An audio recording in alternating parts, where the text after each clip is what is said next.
Your lick back. If a nigga gon' do something, ain't no chit chat. Better stay up out the way, don't get your shit splat. Stop, let this shit slide and get your lick back. And get your lick back. Get your lick back. If a nigga gon' do something, ain't no chit chat. Better stay up out the way, don't get your shit splat. Stop, let this shit slide and get your lick back. And get your lick back. I feel like I'm JX. J-Way. I'm a perfectionist. Adderall got me restless. I'm gone. Run with a wild crew, they get reckless. Young boy, come up off that neck. Give me that. Into the trends. See a lead, be the band. Welcome to Bleachers and Speakers. I'm your host, June. I got my co-host, B. Foster. It is game day, Foster. Monday night, the lights are bright, prime time. I'm excited, bro. Yeah, you know, we always get up for these Seahawks games, and they certainly get up for us. It's prime time.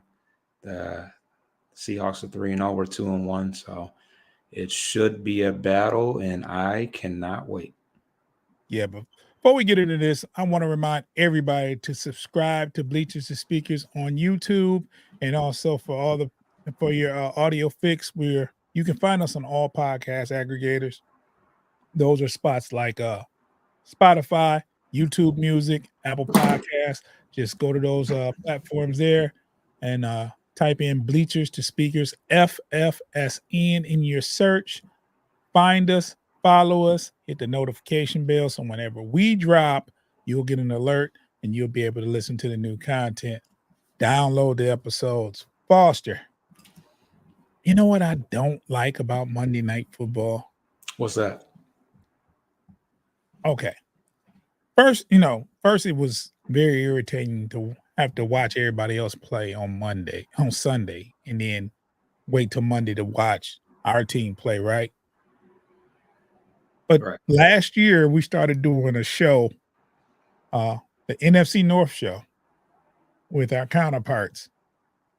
And if they win, they're they're like, okay, it's your turn. What y'all gonna do? Right. I hate that, bro. Bro, it is like last year, me and you were pretty humble in the North Division. Now that a little success goes the other way, they don't know how to act. I want to say, welcome to the party. Yeah, but this is a whole. Obviously we're in the present and in the now, but Okay. it felt like we were being welcomed last year. Yeah, but they can't welcome us to somewhere they're not. No, not in. Yeah. They weren't. They weren't. They were not. Okay, let me stop. I mean, because if you want to be real, I mean, I'm not gonna say it. I'm gonna leave that alone. What up, Foss? Hey man, let's it has been a wild couple of days with the Tigers. Once the Red Wings preseason game, it was in New York, and you've been pretty busy. You had a Tiger show earlier, right? I had the award show earlier. We did the playoff clinching show last night that I struggled through, but we got through that. So here we are. Here we are right now. Yeah, man. Foster's been working. He's been busy with the Tiger stuff. And if you want to catch the Tiger stuff, just go to Bleachers and Speakers on YouTube. There's the Corner to Copa shows that Foster does with Coach. And also, you can find those same shows on your podcast aggregators that I spoke of earlier. Just type in Corner to Copa. You'll be able to check out those episodes. They do a lot of work. Baseball's you have to really, really follow baseball to report on it. And Foster and Coach have been on it all year. And when times that look bleak with the season, they stuck with it. And this is the first playoff appearance since 2014 for the Detroit Tigers. 10-year drought. And Foster starts covering it, and they make it. Hey, you can't quit now. No, we all in. We all in. Yeah. So game 1 is tomorrow at 2:30 Yes. versus the Houston Astros.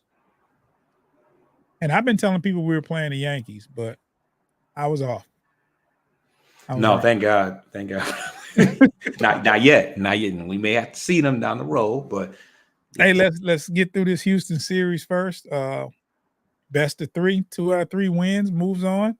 Mhm. And I think just looking at the odds and stuff, not the betting odds, but Astros have been there repeatedly. It's someone else's turn. Yeah, they last won a World Series with the manager we have now. So Yeah. But they're constantly in the playoffs. Like they've been there.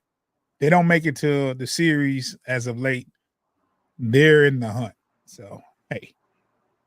But enough about that. We have the Lions versus Seattle and Foster. I said this last year.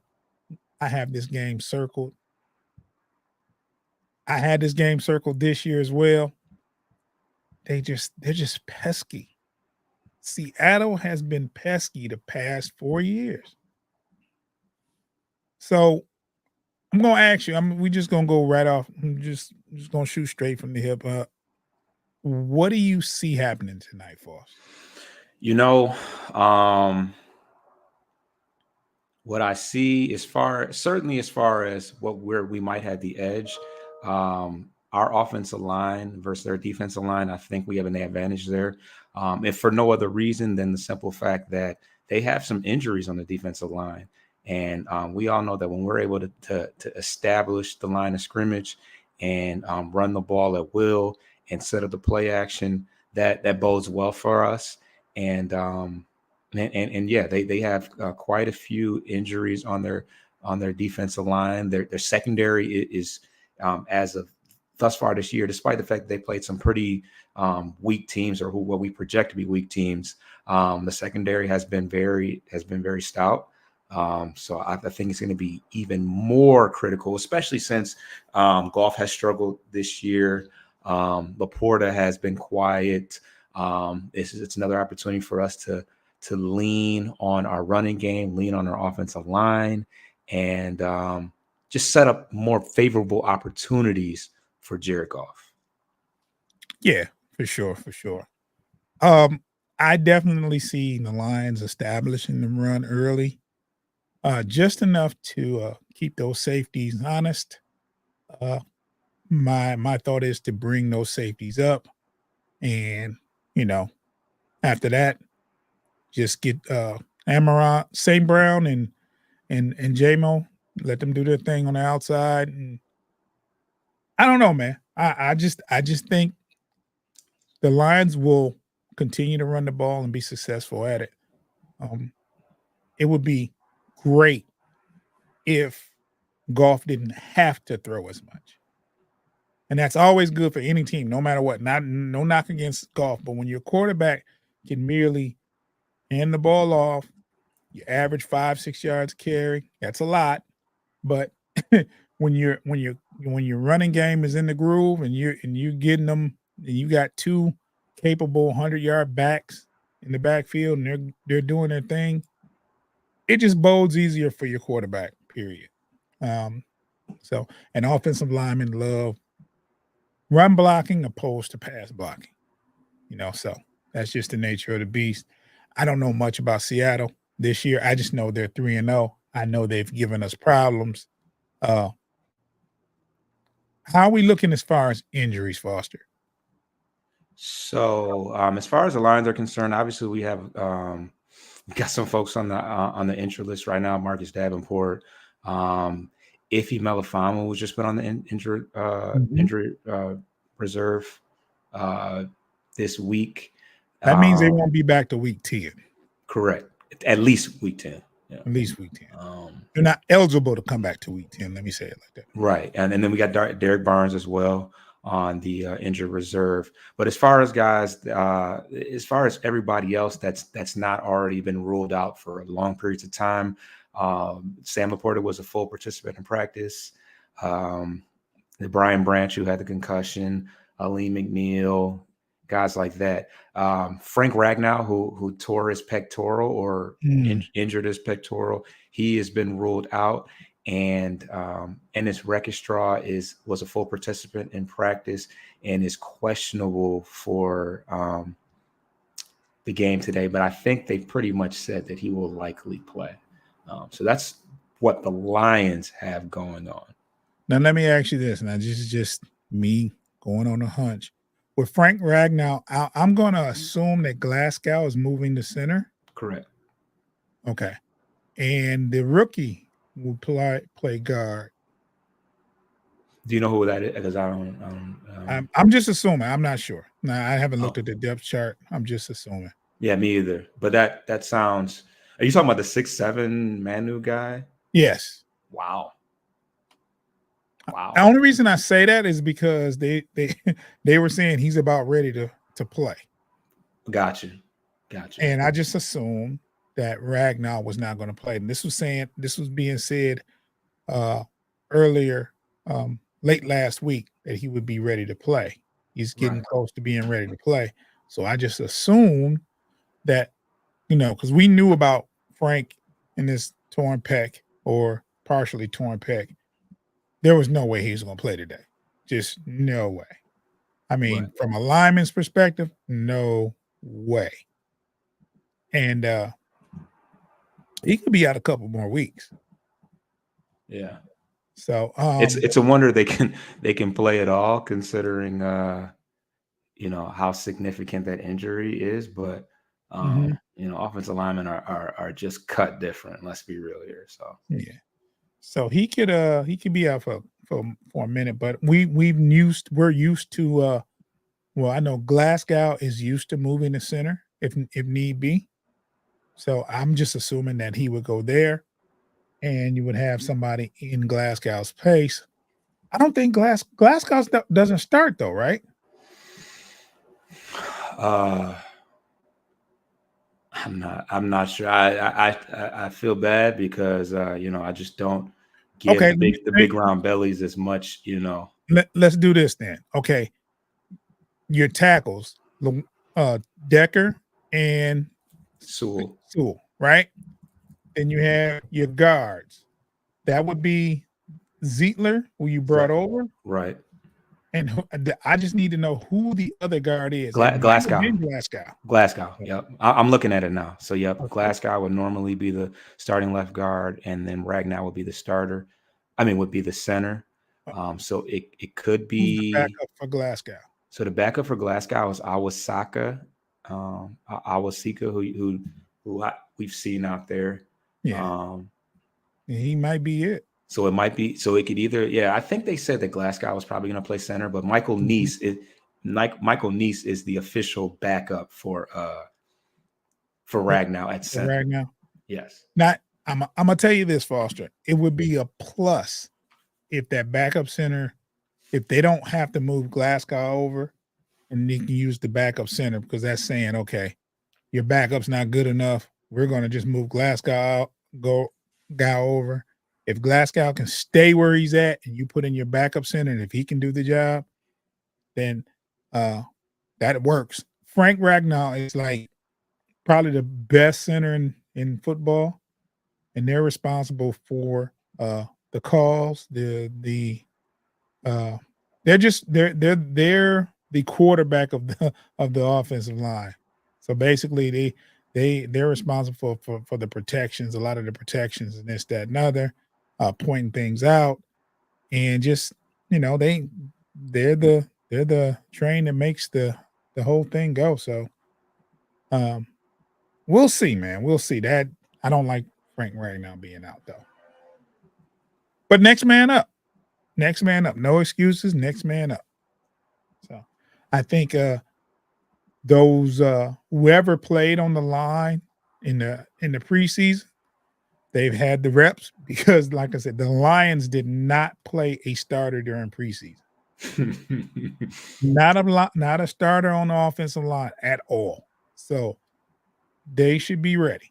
They should, wherever, it's next man up on that offensive line. Now we do have Sewell, we do have Decker, we got majority of the lines intact. So should still be we should still be okay on that front. And then they got some missing people on the defensive line as well. On the defensive line, so we should be okay. As far as their offense, what is their offense looking like this year, Foster? Seattle's. So their offense is they're ranked 8th overall, 3rd in pass, and 23rd in rushing. Obviously, they have a nice balanced passing attack. They got Ojigba, they got DK Metcalf, Lockett. They got Kenneth Walker out of the backfield and Charbonnet as well, who are, from what I know, to be somewhat dual threat guys. But they've leaned on the pass for certain, more so than the rush. And I know Kenneth Walker's been injured, so that's probably some influence as far as that's concerned. Yeah. So let's take a quick break, Foster, and we'll get back to breaking this game down, man. It's like I'm just excited, man. I'm ready for some football tonight. Gotta get it. Gotta get to it.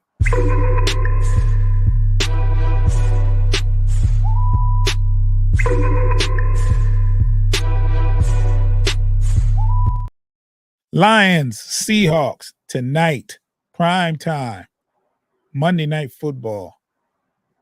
The rest of the division, Green Bay faced the Vikings, and the Vikings won, and Chicago beat the Rams. So right now the standings, you have the Vikings that are 4-0. You have both Bears and Green Bay at 2-2. I would love to be 3-1 at the end of this game, Foster. That'd be huge. Going into the bye week, of course. That's always a nice momentum, Yeah, and then that's another thing, Foster. That's why I don't like. We got to wait till Monday to watch us play, and then there's a bye week. Now, I'm okay if you win and go to a bye week, but losing in a bye week, that's just torture. That's just torture. It's nice that it's early in the year so we can ride out the rest of the year and not have to worry about any more bye weeks. But yeah, you certainly want to cruise in playing well. I'm gonna leave that one alone, but yeah. yeah, definitely. I thought there was 2 bye weeks. There's just one. Just one. Okay, good. Don't need no more bye weeks. From an entertainment standpoint, don't need another bye week. Yeah. And it's early. It's early after the 4th game bye week. Usually it's like game 7 or 8. But you get it early, so. We got some injuries that the bye week's at a good time. And then you got those horses in the backfield. You want to give them a little rest. Give them a little break. I expect Montgomery to be the bell cow tonight. I expect him to get 20 carries. I expect him to get close to 100 yards. I expect Jameer to be right behind him as far as carries and yardage. So it's gonna be a good one. Like I said, I wish I've done more research on Seattle, but I have not. I just looked at their record. I know what they did last year, and I know what we got to do this year. The only thing that concerns me, Foster, is the offense. Which is odd, right? That's odd. I mean, coming into the season, that was not a concern. We were hoping that the defense shored up because the offense, we weren't concerned about the offense. But it looks as if the defense has been holding up pretty good. I mean, they've had their moments where he's like, okay, you gave up a score, this, that, and other. But for the most part, that defense has held up. Now, nobody said we was going to have a lights out type of defense, but we have had a bend but not break type of defense thus far this season, and I hope that continues. We have a young corner, and I think he's been on a learning curve. He's had to deal with some pretty tough receivers early. And I think it's only going to make him better because he covered Marvin Harrison most of the game, even though they're rookies. But he's probably the best receiver on the Cardinals. And in the game before, he had Cooper Kupp. I mean, jeez. And he had like 14 receptions. So it's like, hey, he's learning early. He's but that's only going to make him better. It's only going to make him better. We get a cornerback in Ray Straw. We are going to miss Davenport and Barnes. I want to see how that other edge holds up, or how they're going to approach it. And will it be by committee? I would like to see Wingo there. Yeah. I will. He's a bigger edge, but he can motor. I think he ran like a 4.8 in the combine. Yep. So he definitely, and it's not just about speed, but I'm just saying he definitely is athletic enough to play the other edge. I want to see who they have out there. Just want to see who they have there. It might be done by committee, and we might get a Houston sighting, right? You would think. You know what? I didn't get a chance to look at the anybody that's active. I just know that Allen Robinson, they purchased his contract for the rest of the year. Other than that, I haven't seen whether or not Houston has been activated. But you would think now that now that Davenport's going to be out for the foreseeable future, you would think that he would get an opportunity. But they're not comfortable with something about whatever he's doing. They are not comfortable with making that decision. So, you know what I read about Houston?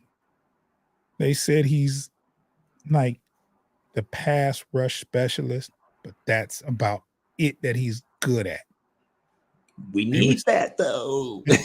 Yeah, I mean, they were saying like they would like to do more with the defensive ends, like drop him in the coverage and this, that, and other. And it's like he's not good at it, but you play your strengths. You put him in there and say, "Go get him." Especially when your strength is that potent. Yeah. You know what I mean? Like we're not talking about just an average. We're talking about a guy. But I don't watch him at practice every day, so I can't. And that's just hearsay. So I'm just going by what I read, and that's what sports writers have written about him. But I don't think they're in practice that they're that informed. I think they're assuming more than anything. But it's one of those things where if you have a person that that can get to the quarterback, but they're not getting any playing time, you have to assume one or two things. Either they don't get along with the coaches, or they're not doing everything they need to do in practice to show you they need to be out there. So it's a safe assumption, but we don't know. But I'm curious to see who starts on that defensive line. Did you notice when you said last week on the NFC North Division show that Davenport was out, the smirk that Dave gave us? I may not have been paying it. I was locked in for it. I looked right at him and he smiled when he was like, Davenport is out, and he smiled. And I was like, you son of a. Are you happy? Yeah, he was happy. He had somebody leave Minnesota and they come here and they get hurt. And he said he's not.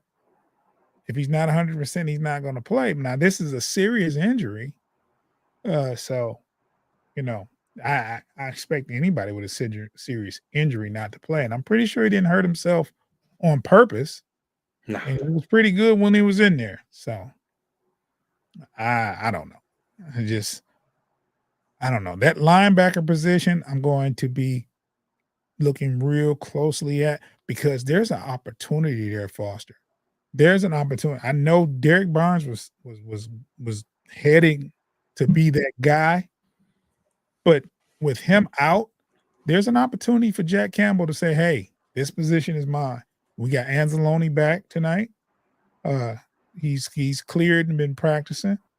And I think that other linebacker position is up for grabs to be solidified until at least Derek Barnes gets back. If I'm the other linebacker, my mindset is Derek Barnes is going to have to take this job from me because I'm not letting it go. So, and you drafted Jack Campbell for that spot. You wanted him there. He has to step up and show us what he can do.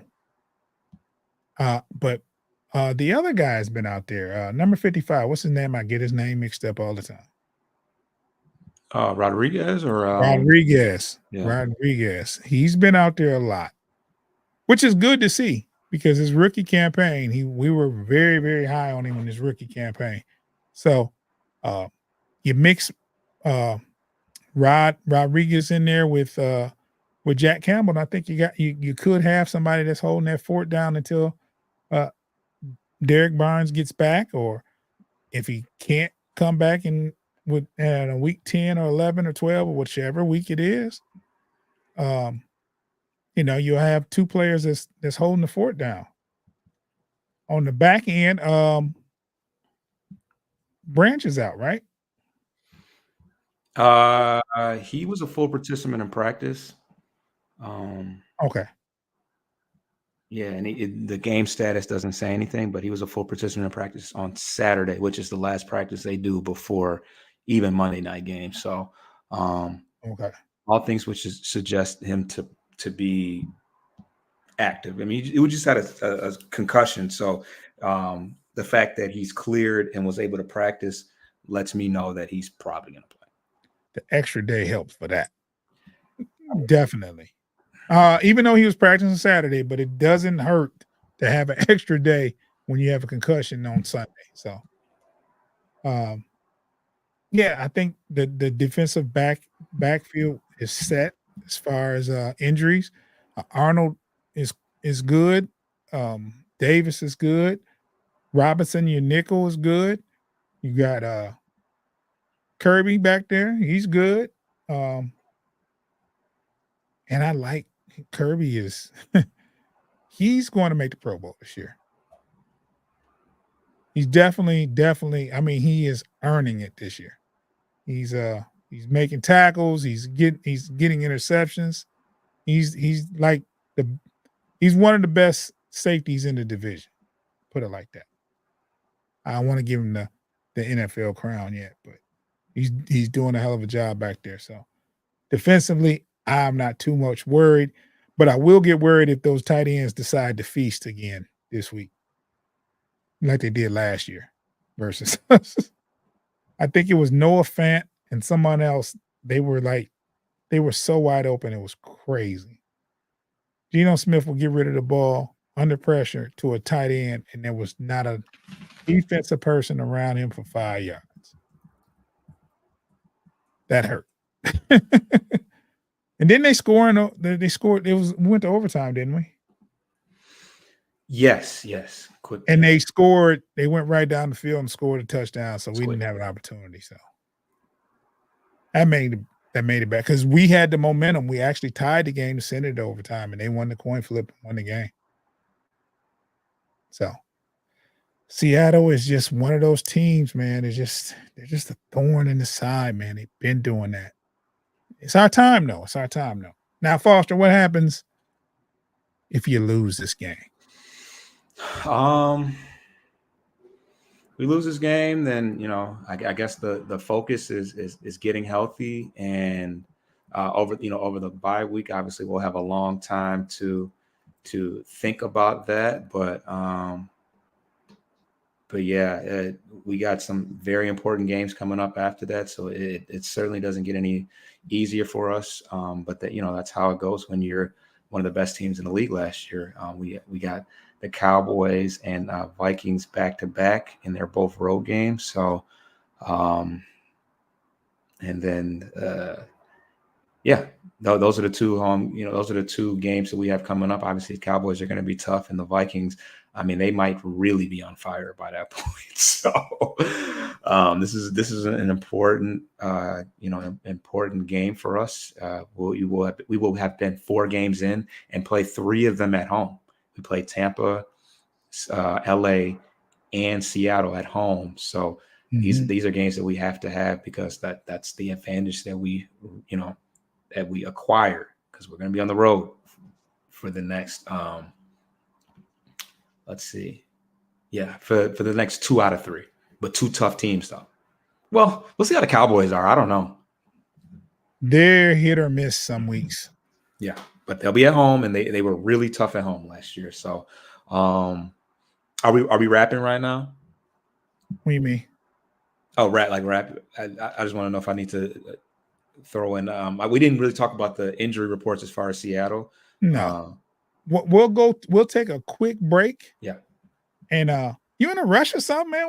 What you got going on, bro? We just started, man. It's only been a half hour in. I know. Yeah. You ready to go? To answer your question, yeah. Okay. I'll take a quick break just for ad's sake, and we can wrap it up when you're done, man. I'm trying to figure out what you up to, man. Yeah, you just got back in town. There's something awry.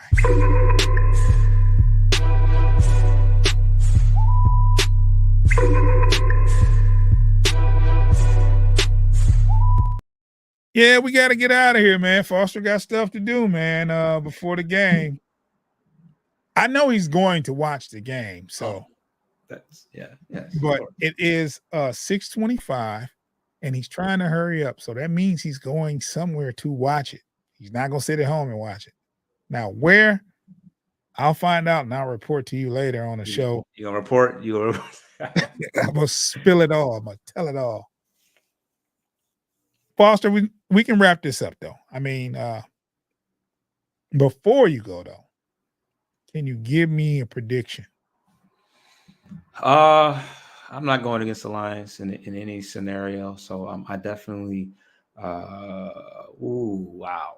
I don't know. I'm gonna say I'm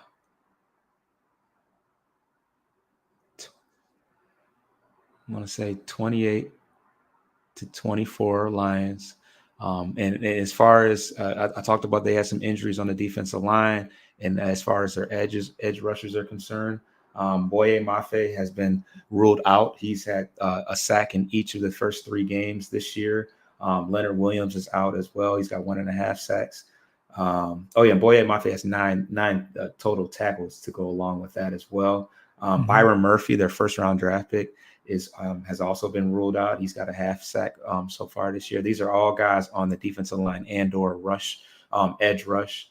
So that's gonna do something as far as their ability to get to Jared Goff. And then Jerome Baker, one of the linebackers who has 5 tackles so far this year, he is questionable. So as far as our offense is concerned, everybody looks pretty healthy. Everybody seems to be pretty healthy, including Kenneth Murphy, who's been nursing an injury.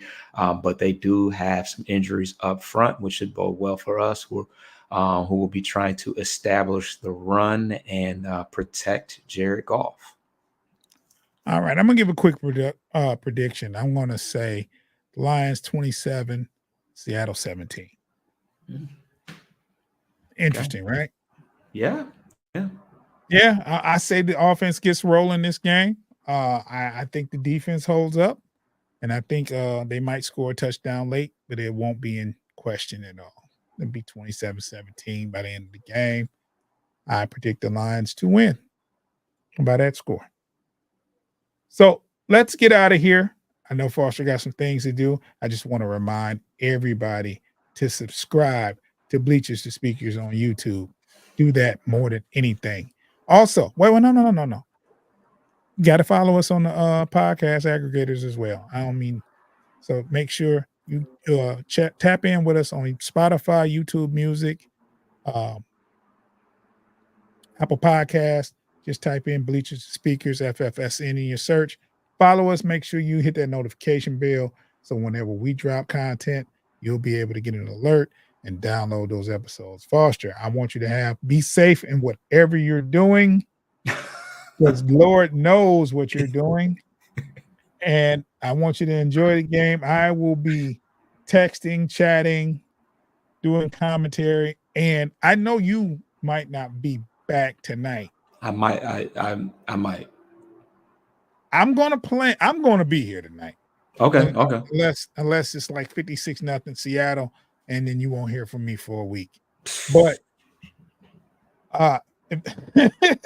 Jesus, come on! I don't do that. I'm just saying, man. That's the only way, and it's I'll probably be here. I'm just saying, I mean, I just put it like this, Foster. If the Lions had been playing Baltimore last year on Monday Night Football, you wouldn't have seen me after that game. Boy, oh boy. Those are the type of scenarios that you won't see me in. But other than that, I'll be here win or lose, long as it's competitive. So I'll get out of here, Foster. You enjoy. Have a good time. Peace. Get your lick back. If a nigga owe you something, ain't no chit chat. Better stay up out the way, don't get your shit splat. Stop, let this shit slide and get your lick back. And get your lick back. Get your lick back. If a nigga owe you something, ain't no chit chat. Better stay up out the way, don't get your shit splat. Stop, let this shit slide and get your lick back. And get your lick back.